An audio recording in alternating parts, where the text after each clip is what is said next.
बिस्मिल्लाहिर्रहमानिर्रहीम। अस्सलाम वालेकुम। एक अक्लमंद शख्स ने उस मजबूर औरत की बात सुनी और फिर उसके मामले को बहुत दानिशमंदी से सुलझाया। क्योंकि दोस्तों, आज जो दिलचस्प वाकया हम आपके सामने पेश करने जा रहे हैं, ये माशरे में हमारे इर्द गिर्द फैलने वाली अफवाहों के बारे में है। मैंने आपने और बहुत से लोगों ने अपनी जिंदगी में मुख्तलिफ तरह की अफवाहें सुनी होंगी। हम में से बहुत से लोग इस तरह की अफवाहों पर अक्सर यकीन कर लेते हैं बगैर किसी तस्दीक के, बगैर सोचे समझे कि ये बात सच है या झूठ है, या इसमें किस हद तक झूठ शामिल है। हम बस आंखें बंद करके इस पर यकीन कर लेते हैं। हाँ, थोड़ी बहुत तादाद ऐसे लोगों की भी होगी जो इन बातों पर यकीन नहीं करते, लेकिन ज्यादातर लोग बगैर तस्दीक के बस आंखें बंद करके किसी भी अफवाह पर यकीन कर लेते हैं। जो वाकई हम आज पेश करने वाले हैं, ये हैदराबाद के करीब एक गाँव में पेश आज ये कहानी हमीदा नामी खातून की है। हमीदा की शादी बहुत कम उम्र में ही हो गई थी, लेकिन गाँव में कम उम्र की शादी को बुरा नहीं समझा जाता। और वैसे भी जिस वक्त हमीदा की शादी हुई, इस वक्त उसकी उम्र 20 साल थी। हमीदा की शादी इसके तायाजाद भाई इरफान से हुई थी। शादी के बाद दोनों मियाँ बीवी बड़ी पुरसुकून जिंदगी गुजार रहे थे। इरफान अपने माँ बाप का तीसरा और सबसे छोटा बेटा था। बड़े दोनों भाई भी इसी गाँव में मुकीम थे और इरफान की तरह एक सादा जिंदगी गुजार रहे थे। तीनों भाई वैसे तो अलग अलग थे, लेकिन तीनों का पेशा खेती बाड़ी था। जब तक हमीदा की सास और ससुर जिंदा थे, वो दोनों हमीदा और इरफान के साथ ही क़याम पज़ीर थे। लेकिन इन दोनों की वफात के बाद अब हमीदा और इरफान अपने घर में अकेले थे। शादी को काफी वक्त गुजर चुका था, लेकिन अल्लाह ताला ने उन्हें औलाद जैसी नेमत से महरूम रखा था। और दोनों मियाँ बीवी इसे रब की रजा समझकर बड़ी खामोशी और सब्र के साथ कबूल कर लिया था। दोनों पढ़े लिखे होते, शहरों में रहने वाले होते तो शायद औलाद के हसूल के लिए कोई और कोशिश भी करते, लेकिन दोनों अनपढ़ थे, देहात के सादा से लोग थे। लिहाजा अगर इन दोनों ने औलाद के लिए कोई कोशिश की भी तो वो सिर्फ पेरों फकीरों और दरगाहों तक जाने की कोशिश थी, और ये भी शादी के शुरू के चंद सालों में ही किया गया था। इसके बाद दोनों मियाँ बीवी जैसे इस हकीकत को कबूल कर चुके थे कि अल्लाह ताला ने इनकी किस्मत में औलाद जैसी नेमत नहीं रखी। लिहाजा खामोशी से दोनों एक दूसरे से बगैर किसी शिकवे के जिंदगी गुजार रहे थे। हमीदा की शादी को 15 वर्ष को गुजर चुके थे, और फिर 15 वर्ष बाद उसकी जिंदगी का सहारा, उसका हमसफर, इसका साथी इरफान भी उसे छोड़कर चला गया। इरफान रात को सोया और फिर ये नींद उसकी आखिरी नींद साबित हुई। सुबह जब वो अपने वक्त पर न उठा तो हमीदा ने जाकर उसे आवाजें दी, उसे हिलाया जलाया, क्योंकि ये नींद कुछ गैर मामूली तौर पर तवील थी। आमतौर पर इरफान इतनी ज्यादा देर तक नहीं सोया करता था। हमीदा ने घर बरा कर जब इरफान को हिलाया जलाया तो उस पर यह होलनाक इंकशाफ हुआ कि इरफान तो ये दुनिया ही छोड़ कर जा चुका था। इरफान के बाद हमीदा की जिंदगी मजीद तन्हाई का शिकार हो गई, लेकिन हमीदा अहमद वाली खातून थी। इरफान की वफात के बाद भी वो अपनी जिंदगी को इसी ढंग से जीती रही जैसे पहले इसकी जिंदगी गुजार रही थी। हाँ, इरफान की वफात के बाद उसकी जिंदगी में एक छोटी सी तब्दीली ये आई थी कि अब इरफान के पास जो चंद एकड़ जमीन थी, उस जमीन का इंतजाम हमीदा ने इरफान के दोनों बड़े भाइयों से सुपुर्द कर दिया था। अब हमीदा अक्सर इरफान के दोनों भाइयों के घर आती जाती रहती थी। वहाँ से अपने हिस्से की गंदम वगैरह भी उठा लिया करती थी। जिस चीज की जरूरत होती वो भी ले लेती, और फसल की काश्त और फरोख्त वगैरह के बाद उसके हिस्से की जो रकम बनती थी वो भी इरफान के बड़ी ईमानदारी के साथ हमीदा के हवाले कर दिया करते थे। हमीदा की जिंदगी खामोशी और तन्हाई का शिकार तो थी, लेकिन अब दोबारा से वो धीरे धीरे अपनी डगर पर वापस आ रही थी कि अचानक हमीदा की जिंदगी में एक हलचल पैदा हुई, और इसी हलचल का नाम था परवेज अहमद। परवेज अहमद भी इसी गाँव का रहायशी था। गाँव के वास्ते में उसकी किराने की दुकान थी। परवेज के दो बेटे थे जो दोनों ही तालीम हासिल करने के लिए शहर का रुख कर चुके थे, और परवेज की बीवी चंद साल पहले वफात पा चुकी थी। शुरू में हमीदा ने नोट किया कि परवेज अहमद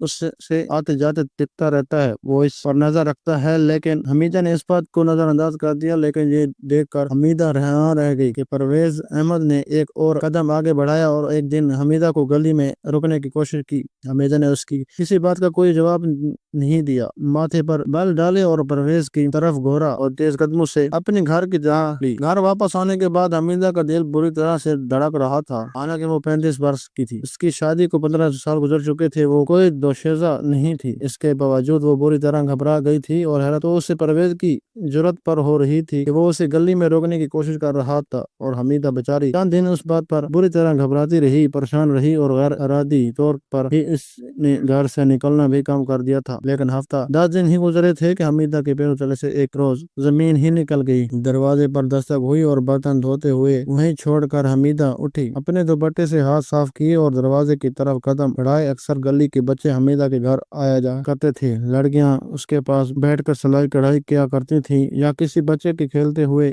गेंद आ जाती तो वो लेने आ जाया करती थी। हमीदा यही सोचकर दरवाजे की तरफ बढ़ी कि यकीनन बच्चे होंगे और उनकी गेंद हमीदा के घर सैन में आकर गिरी होगी। लेकिन जैसे ही हमीदा ने ये दरवाजा खोला, ये देखकर उसके आंखें फटी की फटी रह गई कि सामने परवेज खड़ा था। उसके चेहरे पर मुस्कुराहट छा गई, मगर हमीदा फौरन अपने चेहरे पर सख्ती से तसरा सजाए और कहने लगी, क्या बात है, क्या लेने आए हो तुम यहाँ? परवेज कहने लगा, अरे अरे हमीदा, क्या हो गया है तुम्हें? इरफान की वफात के बाद तो तुम बड़ी ही बेरुखी हो गई हो, लिहाजा भी बहुत सख्त हो गया है। हमीदा ने उसकी बात को नजरअंदाज करते हुए कहा, तुम काम बताओ किस लिए आए हो? परवेज कहने लगा, अरे हमीदा, मैं तुझे कहना चाहता था कि अब तुम बेवा हो, अकेली रहती हो, अकेली औरत का इस माशरे में। अभी बात परवेज के मुंह में ही थी कि हमीदा ने हाथ बुलंद करके उसे बोलने से रोका और कहने लगी, मैं बेवा हूँ, अकेली हूँ, ये मेरा मसला है, तुम्हारा नहीं। तुम अपने काम से काम रखो और आज मैं तुम्हें आखिरी बार बता रही हूँ, दोबारा रास्ते में मुझे रोकने की कोशिश मत करना और मेरे घर की दहलीज पर आज तुम पहली और आखिरी बार आए हो, दोबारा नजर न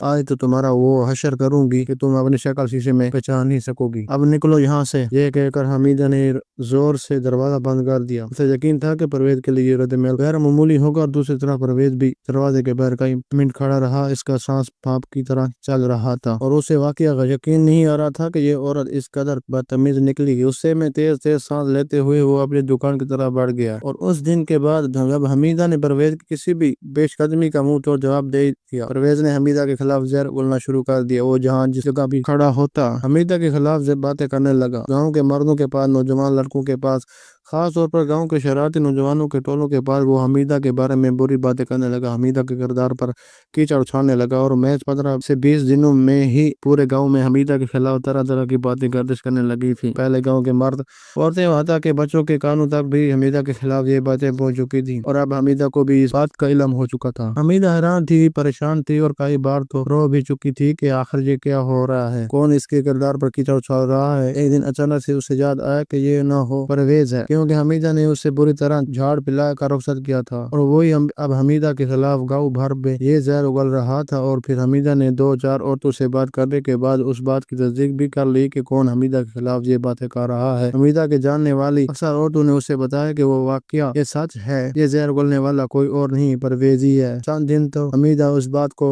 लेकर परेशान रही, सोचती रही कि इसे क्या करना चाहिए। फिर आखिरकार उसने गाँव की चौधरी के पास जाने का फैसला किया। उस गाँव के चौधरी साहब बड़े सियाने शख्स थे। हमीदा को यकीन था कि अगर वो चौधरी शौकत अली को जाकर सारी बात बताएगी तो यकीनन वही शख्स है जो उसे लगाम शख्स परवेज के गले में पट्टा डाल सकते हैं। और फिर हमीदा ने अगले दिन अपने ऐसे इरादे पर अमल किया और चौधरी शौकत अली के पास पहुंच गए। चौधरी शौकत ये बात जानते थे कि हमीदा गाँव की बेटी है और उसके शौहर का इंतकाल हो चुका है। जब हमीदा वहाँ पहुंची तो चौधरी साहब ने हाथ के इशारे से वहाँ बैठे मर्दों को वहाँ से जाने का इशारा किया। हमीदा उनके पास पहुंच नीचे जमीन पर बैठने लगी। उन्होंने जल्दी से मना करते हुए कहा, बेटी नीचे मत बैठो, यहाँ पर किसी कुर्सी पर बैठो। हमीदा के सर पर प्यार करते हुए कहने लगे, हाँ बताओ क्या बात है, कोई परेशानी है? और फिर हमीदा ने अव्वल से आखिर तक सारी दास्तान रोते हुए चौधरी शौकत के सामने दोहरा दी। ये सुनकर चौधरी शौकत के चेहरे का रंग सुर्ख पड़ गया। कहने लगे, परवेज अहमद की इतनी मजाल के हमारे गाँव की बहन बेटी के खिलाफ गंद बकता रहे। हमीदा ने अपने चादर के पल्लू से आंखें साफ की और अपने घर की तरफ रवाना हो गई। चौधरी साहब ने अपना एक खास आदमी परवेज अहमद की दुकान पर भेजा और कहा कि अभी उसी वक्त दुकान बंद करो, तुम्हें चौधरी साहब बुला रहे हैं। अचानक बुलावा सुनकर परवेज घबराया। उसने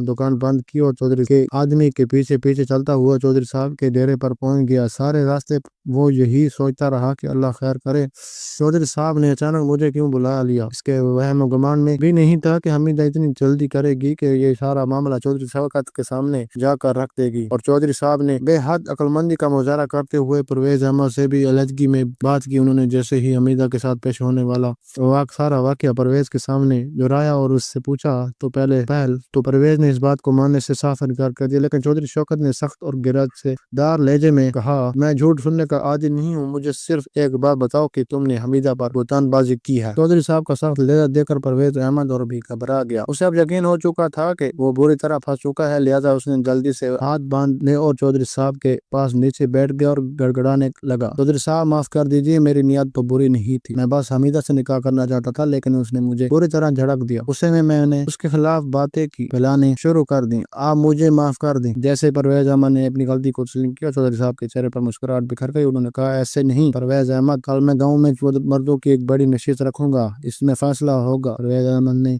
خاموشی سے سر ہلایا اور واپس رخصت ہو گیا۔ اگلے ہی دن چودھری شوکت نے گاؤں کے تمام مردوں کو اعلان کر کے ایک بڑے میدان میں جمع کیا اور پھر پرویز احمد کو بلا لیا۔ چودھری صاحب نے مختصر طور پر تمام مردوں کو بتایا کہ پرویز احمد نے یہ کام کیا تھا۔ اب پرویز احمد نے معافی درخواست کی ہے، میں اسے معاف کرنے کے لیے تیار ہوں، لیکن ایک شرط پر۔ سب لوگ حیران رہ گئے، خود پرویز احمد بھی منتظر نگاہوں سے چودھری صاحب کی طرف دیکھنے لگا۔ چودھری صاحب نے کہا، پرویز تمہیں ایک شرط پر معافی ملے گی، یہ لو کاغذ اور یہ ہے قلم، اس کاغذ پر وہ ساری بات لکھو، وہ سارا بہتان جو تم نے حمیدہ پر لگایا کس طریقے سے، ساری تفصیل لکھنے کے بعد اس کو کئی چھوٹے ٹکڑوں میں تقسیم کرو اور گاؤں کے مختلف گلیوں اور چوراہوں میں اس کاغذ کو بکھیر دو، اس کے بعد تمہیں کیا کرنا ہے یہ میں کل تمہیں بتاؤں گا۔ پرویز احمد حیران رہ گیا تھا، لیکن چودھری صاحب سے سوال جواب کرنے کی جرات نہیں رکھتا تھا، لہٰذا اس نے ایسا ہی کیا۔ اس کاغذ پر تمام تفصیل لکھی، پھر اس کاغذ کو پڑھنا شروع کیا، اسے کئی ٹکڑوں میں تقسیم کیا اور پھر وہ ٹکڑے لے کر وہ گاؤں کی گلیوں اور بازاروں میں گیا اور مختلف جگہوں پر اس نے وہ تمام ٹکڑے پھینک دیے۔ چودھری صاحب نے گاؤں کے مردوں کو رخصت ہوتے ہوئے وقت تاکید کی کہ کل عصر کے بعد یہ بیٹھک دوبارہ لگے گی، سب لوگ اس میں ضرور شامل ہوں۔ اور اگلے دن عصر کے بعد پورا گاؤں پرویز احمد سمیت وہاں موجود تھا۔ پرویز احمد کے چہرے کے رنگ اڑے ہوئے تھے۔ چودھری شوکت صاحب نے پرویز احمد کو اپنے پاس بلایا اور کہنے لگا، کیا تم نے کل وہ کام کیا جو میں نے تمہیں کہا تھا؟ پرویز احمد نے سر جھکایا اور اس باس میں سر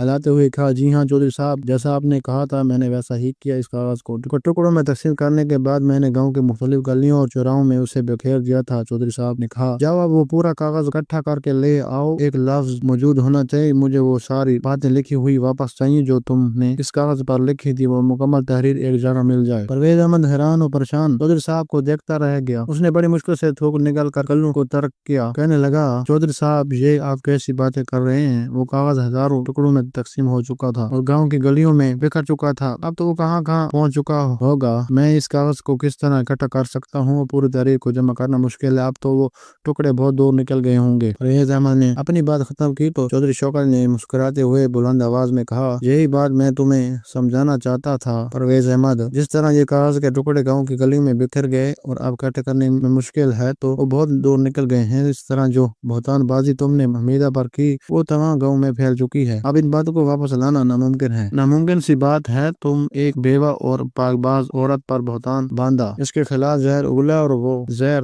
بھرے جملے گاؤں میں چاروں طرف پھیل گئے، ہر ایک کے کانوں تک پہنچے، ہر ایک کی زبان نے اسے دہرایا۔ کسی نے تمہاری بات کا یقین کیا ہوگا، کسی نے تمہاری بات کو ٹھکرایا ہوگا، لیکن اب اس بات کو واپس لینا، اس بات کا انکار کرنا کتنا مشکل ہو چکا ہے، یقیناً یہ بات تمہیں سمجھ آ چکی ہوگی۔ چودھری صاحب کی یہ بات سن کر پرویز احمد کی آنکھوں میں ندامت کے آنسو بہنے لگے، اس نے سر جھکایا اور کہنے لگا، چودھری صاحب واقعہ میں سمجھ گیا، میں نے جلد بازی، حسد، جلن اور غصے میں آ کر حمیدہ کے خلاف جو باتیں کی، وہ جو زہر بھرے جملے اپنی زبان سے نکالے، وہ واقعہ وہ پورے گاؤں میں پھیل گئے اور اب میں ان باتوں کو واپس میرے منہ میں ڈالنا بہت مشکل کام ہے، آپ سچ کہتے ہیں، مجھے بولنے سے پہلے سوچنا چاہیے تھا۔ چودھری صاحب نے کہا، پرویز فی الحال تو اس کا ہی ایک ہی حال ہے کہ پورے گاؤں کے سامنے تم اپنی غلطی کو تسلیم کرو اور حمیدہ سے بھی اس بات کی معافی مانگو۔ اور پرویز نے چودھری صاحب کے کہنے کے مطابق ایسا ہی کہ اس نے نہ صرف پورے گاؤں کے سامنے اپنی غلطی کو تسلیم کیا اور معافی مانگی، بلکہ باضابطہ طور پر چودھری صاحب کے ساتھ حمیدہ کے گھر جا کر بھی اسی سے معافی مانگی۔ حمیدہ نے نہ صرف پرویز احمد کو معاف کر دیا بلکہ چودھری صاحب کا بھی بہت شکریہ ادا کیا، جن کی دانشمندی نے نہ صرف پرویز کی زبان کو قابو کیا بلکہ پورے گاؤں والوں کو بھی سچ بات کا پتہ چلا اور حمیدہ کی شخصیت پر لگا وہ بدنما داغ بھی صاف ہوا۔ مزید اس طرح کے سبق آموز کہانیاں اور سچے واقعات سننے کے لیے ہماری ویڈیو کو لائک کریں، شیئر کریں اور چینل کو سبسکرائب کریں۔ شکریہ۔